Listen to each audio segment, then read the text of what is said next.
Welcome to Jan Addams Design, where we create calm, colorful, and inspiring age and place resort-style spaces that are simply you by design.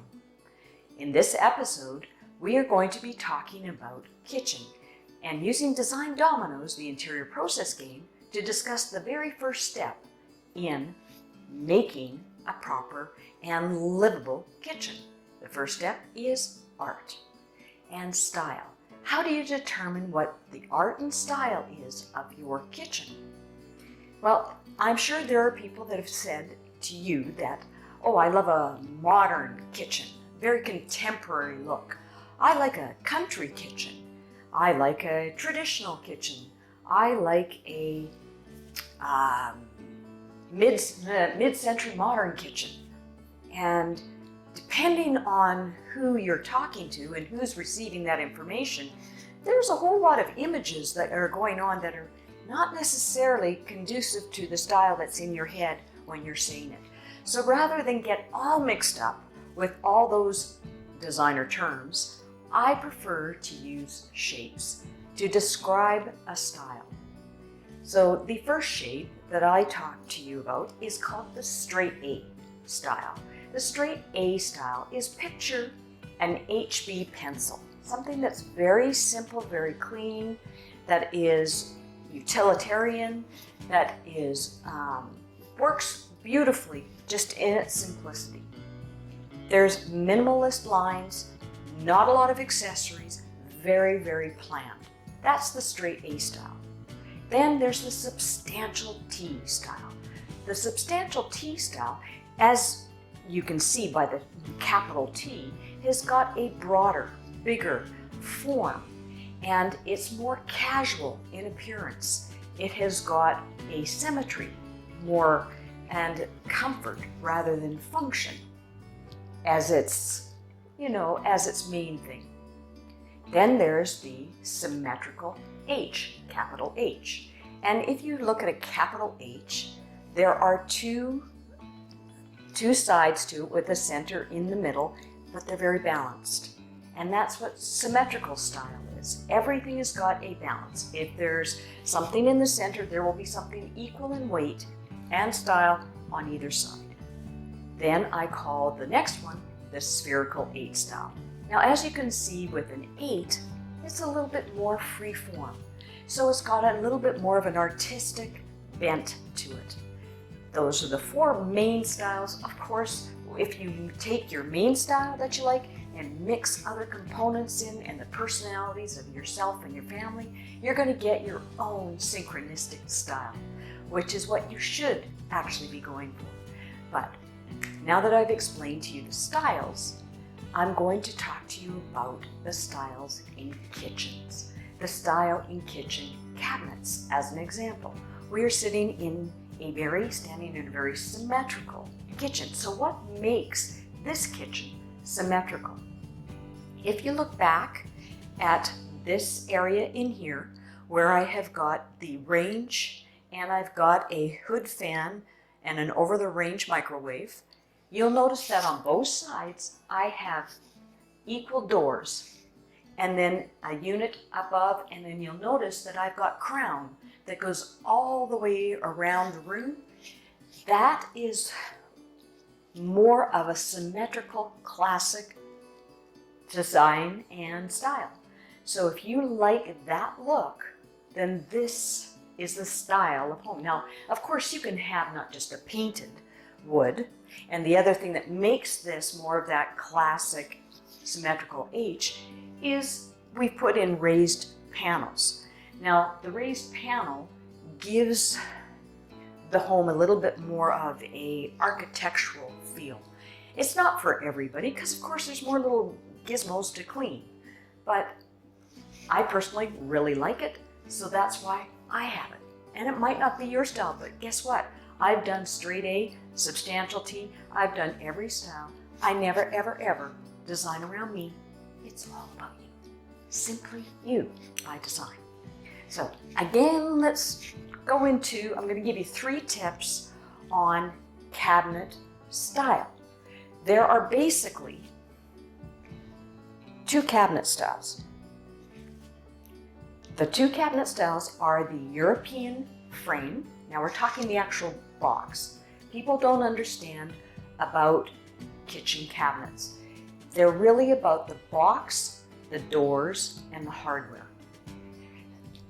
What I mean by that is most cabinets that you see today are what they call a European framed cabinet.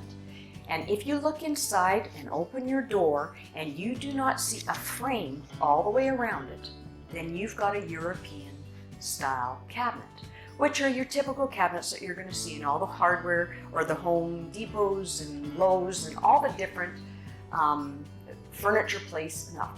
cabinet places. Mainly those are the type of cabinets you're going to see. With the European style cabinet, you can only have a full face frame, full overlay door. What that means is you cannot have a door that goes halfway because the door has got to go and cover the entire frame. When you have a door that covers the entire frame, you will notice there's no hardware. When there's no hardware, that means the hardware has got to be hidden inside. And these are hidden European hinges. And they're attached to the door so that they can close easily. Here's another little tip, which you're going to find when you're doing a soft close cabinet. That's actually a little mechanism on top of the hinge, inside the hinge, that is allowing the door to close softly. You can actually purchase them on their own as well. You don't have to order them. You can actually do that to your own if you have European hinges. You have to replace the hinges, but you can do it. You can never have, as I said, that's the only door style. So this is what is a symmetrical H, or a classic kitchen and door, but in a European cabinet. Now back in the 1900s, so that's the first cabinet that I'm talking about, and I'm saying that there's two styles. So there's the European cabinet. The next cabinet is what's called the framed cabinet. And these were popular in the 1900s all the way into probably the 60s, 70s, 80s. And basically when you looked inside, there was a frame all the way around the box, and usually there was a stile right down the middle that the doors closed on. That gave you three options of doors. That gave you a full overlay door, meaning that you didn't see the edges. It gave you a partial or half overlay, which meant that you saw the stile and the center stile as well as the stile. And I'm speaking not in Greek here. Stiles are the vertical pieces and rails are the horizontal. In a cabinet door, same thing, stile, rail. This is the center panel, which is either a flat panel or a raised panel. So those are called 5-piece doors, when you have two stiles, two rails, and a center panel. Back to the framed doors, the framed cabinet. Trouble with the framed cabinet was when you got to a certain size, which was roughly about the 30 to 36, due to the way that the cabinet was built, it needed to have a center stile, which all of us remember when we were trying to get our platters in behind that center stile. It was really quite awkward. So it is quite nice that they do have the European style cabinets that allow us to put in much bigger platters and dishes and just have more access. There's a different way to install these. That's on another episode. So, two styles, European frame with a full overlay door, and the face frame, which gives you three doors, meaning a full overlay, a partial overlay, and an inset. The inset you would typically see in some of the old heritage homes, and you would see the hardware on the outside. A lot of time, if it's an inset, that means the door is actually flush with the stile on the side and the rail. So it's actually sitting flush, but the hardware is on the outside. They've made some advancements now, and they've actually created a way that you can take an inset door and put the hardware on the inside.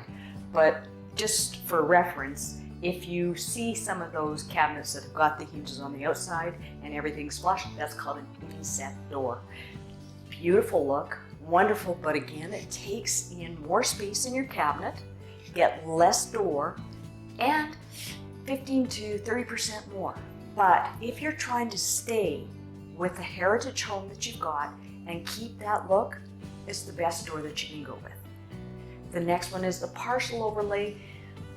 Again, everybody's getting rid of those now because not that they're not nice, because for a long time they were the classiest looking door, okay?